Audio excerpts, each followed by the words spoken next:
Morning.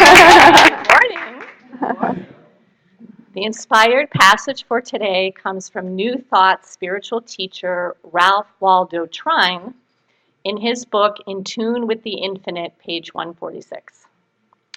Opulence is the law of the universe, an abundant supply for every need if nothing is put in the way of its coming.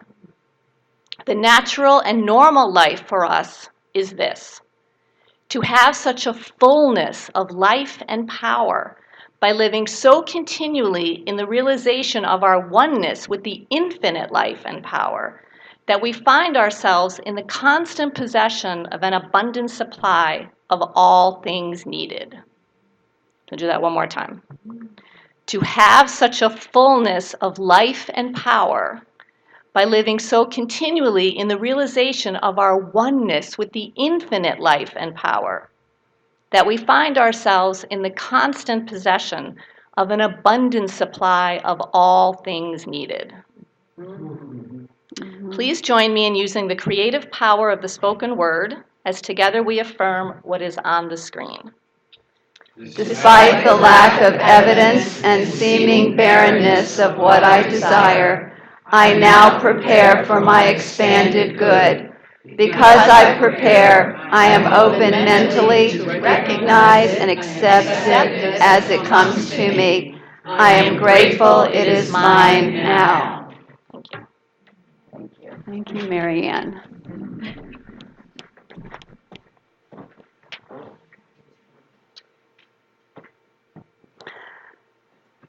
So this month, the focus is on the stories of Moses and the secrets of prosperity taught by this great spiritual master from 3,500 years ago, which I have found are just as applicable because spiritual principles are spiritual principles, just as applicable now as 3,500 years ago. And so the essence of that, I'm going to start off just the essence of that whole teaching, is that when we find ourselves in the barrenness of life, and it is, or in terms of the Hebrews, when they were in bondage and slavery, there is a certain, it represents for us a certain consciousness of feeling separate from the divine instead of one with the divine. That was so beautifully expressed in that quote. And in that level of separation from the divine, or the belief in that, we live in bondage to ideas of lack and limitation. So what Moses did and what our spiritual teachings do, and all spiritual teachings everywhere do, we're beginning to realize as we open up and see the world as a whole, these teachings are about the movement from limited thinking, you could call it bondage thinking, to freedom. The freedom of understanding our oneness with the all that is, and the consciousness that goes with that, which is a very high vibration. That beautiful song that Liz just led us in, raises our vibration. When we live the prayer from Carolyn, what Candace just shared, when we live in those higher vibrations of joy, peace, love, possibility, potentiality, just the joy of life and living, and the embrace of love of one another. When we live in those vibrations, we are open, clear vessels through which this infinite supply moves through. And so the word opulence is chosen actually very carefully by not only Ralph Waldo Trine, but also Catherine Ponder, talking about the laws of opulence to kind of help us break our patterns of thinking somehow that there is, that when things are scarce, or that poverty or that kind of thing is a sign of spirituality. We want to really kind of break those patterns because that's been put in the I think it's been put in race consciousness, and it resides really deep down in the subconscious. And so as we begin to break those patterns and realize that this is an abundant universe that is sourced in an abundant presence and power and life of God, and that our truth and reality is that we are abundantly supplied. Think about it. We are born into this life with a reservoir, an infinite reservoir of talents, an abundance or an opulence of talents. Every single child has that in them. And we are also born with something called mind power, which we've been learning through this teaching. And it's really in all teachings everywhere. It's done unto you as you believe. That's directly out of the Christian teachings, and it's in the Buddhist teachings, and the Hindu teachings, and all of them. It's there. The idea that when we stand in and acknowledge who we are in truth, we are the children of an opulent God. So what happens when you hear that word opulence? Anybody? Think of wealth. Uh-huh. Extravagant. Okay. Extraordinary. What? Extraordinary. Extraordinary. Rich. Luxurious. Lavish. Has it? Is what? In the source. Yeah. And if anybody has any lingering ideas that it means greed or overindulgence, anybody have any of that in them? Dan. I know when I was sharing this message with Dan, he was like greed, that kind of thing. Here's the difference. Greed and overindulgence and that kind of thing comes from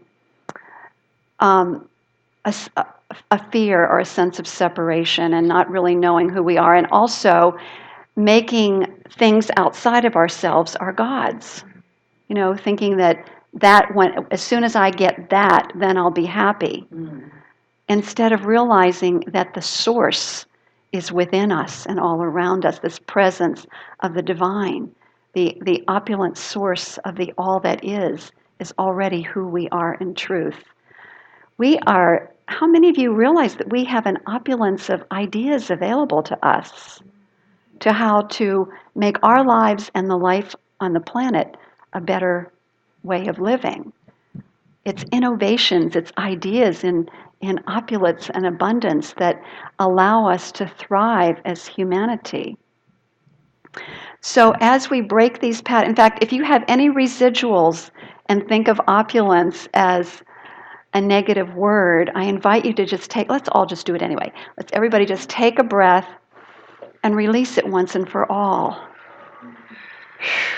And open ourselves to that flow, because it's an infinite flow of all good, an infinite flow of inspiration in our lives.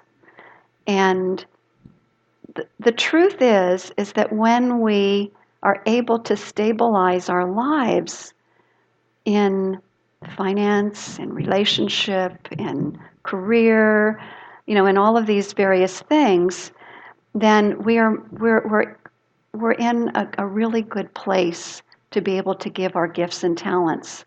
And I think about the people in Pachman Terrace, or the work that we're doing here, and other great works on the planet, whatever they might be, or just simply showing up in a more loving way for our friends and family. That happens more easily when we have mastered these laws of prosperity that Moses taught, and he knew that as he was teaching it to the Hebrews, that if they could stabilize this prosperity consciousness or opulence consciousness, whatever you would call it, then they would be more able to be a beneficial presence on the planet. And think about all that's come out of this small group of people in terms of spiritual teachings that's spread all over the planet. So that those prosperity teachings are the underpinnings or the stabilization so that people can then really truly give their gifts and talents unhindered or without struggling or without the fear of what they might need that's not being provided. So the word opulence actually means amply provided.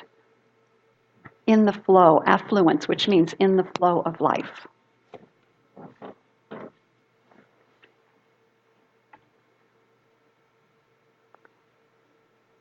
So one of the greatest lessons of opulence in Moses' story, the story of Moses and the Hebrews, was the instructions that he received from the divine within. You know, they talk about God's instructions. Well, where did they come from? They came through Moses. And we learned that the word Jehovah that's used there stands for the God within, the indwelling God, which is in all of us. So these instructions for the Hebrews' portable tabernacle. Oh, here they are. They're out in the wilderness, you know, and they're finding food, the manna. They're finding water out of rocks. You know, these, and remember, these stories that are told by the mystics who wrote at that particular time are embellished. That's part of their culture. They embellish these stories in order to make a point and to teach spiritual principles. And I know, again, many of us Westerners, you know, we want the facts. What are the facts? Well, the people in these cultures are not so interested in the facts. They're interested in spiritual teachings. And so they take a story that, you know, that may have happened and they embellish it in order to make a point and to get our attention and to teach these principles. So does that help any of those of you who might be in resistance to some of the stories in the Bible? I know I had a conversation with a few people who expressed that. So when we look at it this way then, okay, so the Hebrew portable tabernacle was constructed of the finest materials, all overlaid in pure gold. The pillars were filled with silver. The dishes and candlesticks were pure gold. And the high priest's garments of glory, they call them garments of glory, were made of fine linens adorned with precious stones set in gold. So then you ask yourself, they're out in the wilderness. Why are they going to all this trouble to make this tabernacle that is so opulent? Well, think about it. I think it's probably the same thing why they do this in Diwali and really in a lot of the other spiritual traditions. It's to develop a consciousness of prosperity. So it made me reflect a little bit more on how, again, consciousness, what we believe, is the underpinning of how our lives show up. So they did it to develop, you know, he did it to develop opulence consciousness or prosperity consciousness so they could move out of the wilderness into the land of milk and honey, the promised land. How does that apply to us? As we move out of that limited thinking, the lack and limitation thinking, into an awareness of the abundant flow of good that Spirit is continuously providing us, through us and as us, then we are more able to live in our own land of milk and honey, our own lives in which we are thriving in all ways, able to give our gifts and talents. You know, I was thinking about how this applies to people like Mother Teresa, who did such great work in the planet. And she never had, my understanding, she never had a lack of anything. There was a continuous flow of money and resources for her ministry. Why? I know it was because she lived in close contact with the divine. She lived in that flow of good. And I think of the people in Pachamenteris and the great work that they're doing. The room was full, you know, everybody there, you know, contributing to this great cause. And they were saying something like they have $11,000 in excess or something to that effect for their projects.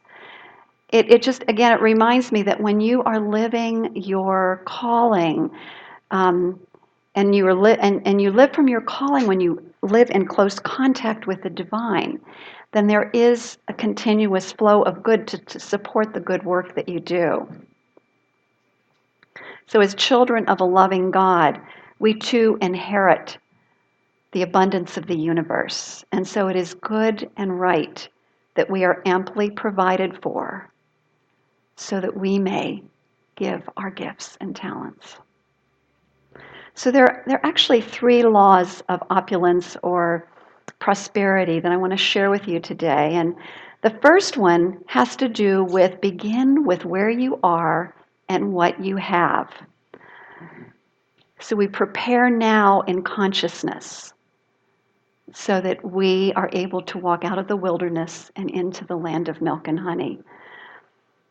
I was thinking about Kristen's workshop and the feng shui principles, decluttering, cleaning, repairing, bringing harmony to what we have, getting out our good dishes and using them instead of having them stored away, so that we get ourselves in that place of receptivity and appreciation for the good that we already have.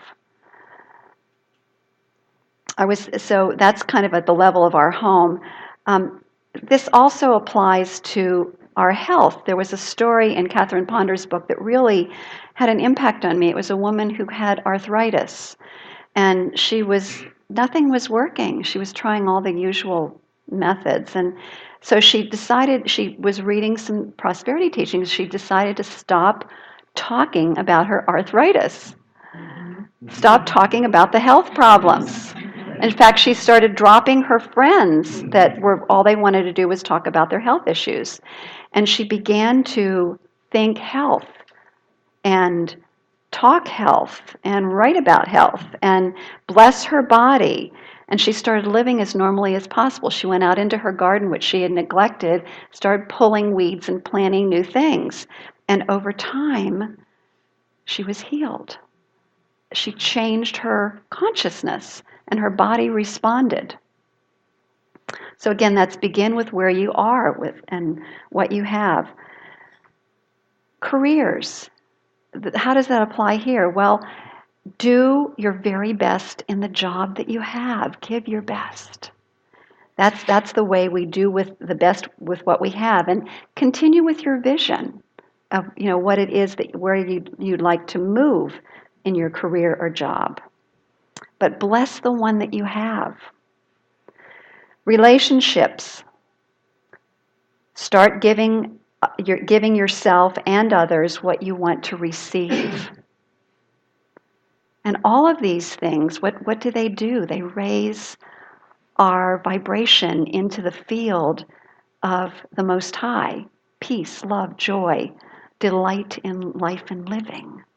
That's the purpose of all of these little shifts which help us shift in consciousness and opens the way for more good. There was a story that Catherine Ponder told of a father who left his property to his sons. And the elder son received the family land, which had a really fertile valley and beautiful farmhouse. And the younger son inherited several hundred acres of wasteland with a couple of shacks on it and no seeming source of water. And needless to say, he said, what am I going to do with this wasteland that has no water? And so he went back to his rental property with his family and remained embittered about the injustice that he had received. One day he heard a talk by a spiritual teacher on the radio.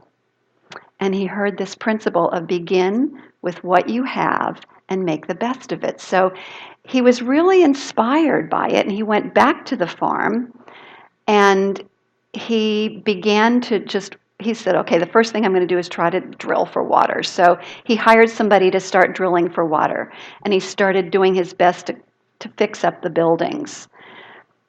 And so suddenly and he was getting very discouraged because nothing was happening. So one morning, his son comes running in and says, Dad, you got to come look. You got to come see. There's black water coming out of one of the holes. So it was oil. And And so word spread. And pretty soon he got a letter from his father's attorney. And the essence of what this letter said was, years ago, this is a letter from his father. Years ago, I found oil on this property. I told no one because I wanted you to find it. This is your land. Enjoy it and prosper. And you don't need to dig for water, by the way. There is a well under that pile of rocks in the front yard. So when we talk hard times, we sow the seeds of hard times and we reap hard times. So therefore, it's important to think plenty, talk plenty, act as if you have plenty, and give thanks for plenty. So that's the first principle of opulence. The next one is the second law is really based on some things that Moses taught the Hebrews. He had learned the universal principle of tithing in the temples of Egypt. And he taught the tithing law, which is give all the tithe of the land, seed, fruit, grain, and oil. And so the Hebrews learned this while they were still in the wilderness. And as they tithed, they prospered. And tithing, by the way, means 10%. So less than 10% giving, less than 10% is called percentage giving, which is just fine if you're not ready to tithe. So here are just a couple things about tithing that I think are really helpful. First of all, what I've begun to realize is it's training wheels. This has been a development over time with me. They're training wheels for me to grow in generosity. And so it's something that I have done. I learned about it years ago, and I have been practicing it consistently since then. And I have to say, I've never had, since I've done that, I've never noticed a sense of lack. It's something that's really helped me to expand in my awareness of the good that's all around me in all ways. So the idea is to give, it's a principle, give what you wish to receive. So tithing of time and talent, when you desire more financial good, is like working the left side of the body out at the gym, hoping the right side will get strong. So it's good. I mean, it's very good to be in service and share gifts and talents. But I think it's important to realize that they're not necessarily tied together. So if you want to receive more financially, then you begin to give financially. And here there was a woman who actually didn't have any money to tithe that Catherine Ponder mentioned. And so this is what the woman did. She wrote a note giving thanks in advance for the tithe that she wanted to give. The next day she received a check for $250. And therefore she then sent $25 to the place where she received her spiritual food. So that's another possibility. So if you're sitting there thinking, but I don't have anything to give, then you could, I just thought this was a great idea to write a note of thanks in advance for the tithe that you wish to give. The tithing where you're spiritually nourished, and to those who do the work in the world that you would like to see flourish so that it can bless you and bless others, is the idea behind tithing. There's charity work, and charity work is very good, and charity giving. But this is something different. This is about tithing to where you're spiritually fed, tithing to where you receive your awareness of the divine, of God, the teachings of the Most High. And then finally, tithe consistently despite your financial fears. Tithing when things are tight is actually a way to build faith. So Catherine Ponder puts it this way. She says, there are people everywhere who are spiritually minded only up to their hip pockets. Those who are developing a true opulence consciousness, which includes abundant generosity, know that tithing is always the best beginning of opulent increase. So that's one to take a breath on. And I understand for many, this is a really challenging thing. I understand that. So I just invite you to just take this into contemplation if it's a challenging area for you, and see how you're guided. See how you're guided. There's no judgment made on my part, but I just invite you to consider it and to see what this holds for you. I know Catherine Ponder writes that many people apply all of the laws of prosperity, but they don't do this one, and they wonder why things are up and down. And so this is just something I'm sharing with you. I'm sharing with you from my heart. Okay, the third law of opulence. When we give thanks in advance, we activate the miracle law of prosperity. This is what we do when we do spiritual mind treatment. We give thanks in advance for the good that we claim in our lives. When we do this, our good comes more quickly, again, because we're living in the vibration of gratitude, which is a state of receptivity. For those of you who did not receive a gratitude journal, we're doing 40 days of gratitude as a community, where you just simply write down the things that you're grateful for, 10 of them every day. If you did not get a gratitude journal, we're going to give one to you, and it's a way to help raise your vibration. Please raise your hand, and Lori has one for you. So raise your hand if you don't have a gratitude journal.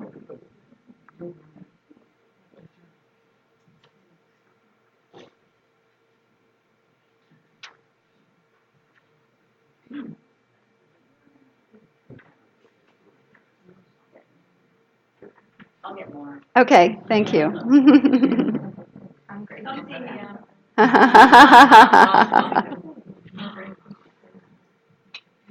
So it may be that we've run out. I don't know, but if we have, you know what? I'll bring some more next week. We'll make sure we have enough for everybody. And in the meantime, there's an extra one. Okay, great. There's an extra one. Come back next week. All I'll be here. right. So gratitude in advance. This is how Moses taught this to the Hebrews. He created 3 different festivals a year, and each one involved giving thanks for the good in their lives. And this one in particular, called the Feast of the Harvest, was at the very beginning of the growing season, where they gave thanks in advance for the abundant, successful crop of the year. And there it is, giving thanks in advance. A wonderful way to do that is think of something that you would like to experience more abundantly in your life, and begin to say simply, I am so happy and grateful now that. So I invite you to turn to somebody next to you and just state that. I'm so happy and grateful now that, and state whatever your good is.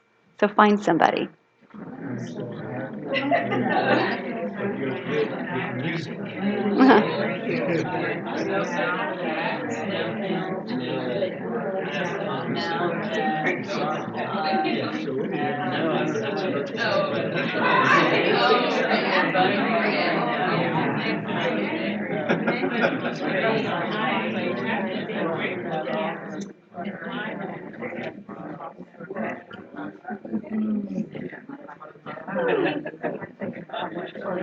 All right, so let's just take a breath, and I invite everybody to turn within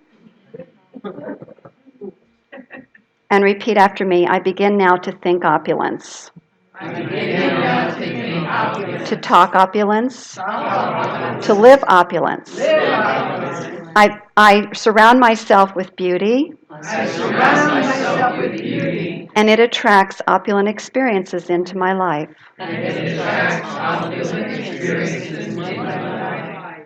I tithe to develop generosity.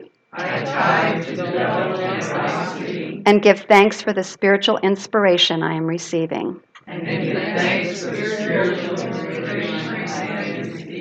My financial flow comes 10 times easier. My financial flow comes 10 times easier And 10 times quicker. and 10 times quicker As I use the principle of tithing. as I use the principle of tithing. As I give thanks in advance. As I give thanks in advance That the perfect results that the perfect results of divine substance of divine substance now appears now appears in all areas of my life. in all areas of my life. I remember that God is the source of all good. I remember that God is the source of all good. Thank you, God. Thank you, God. Thank you, God. Thank you, God. Thank you, God. Thank you, God. Thank you, God. Thank you, God. And so it is.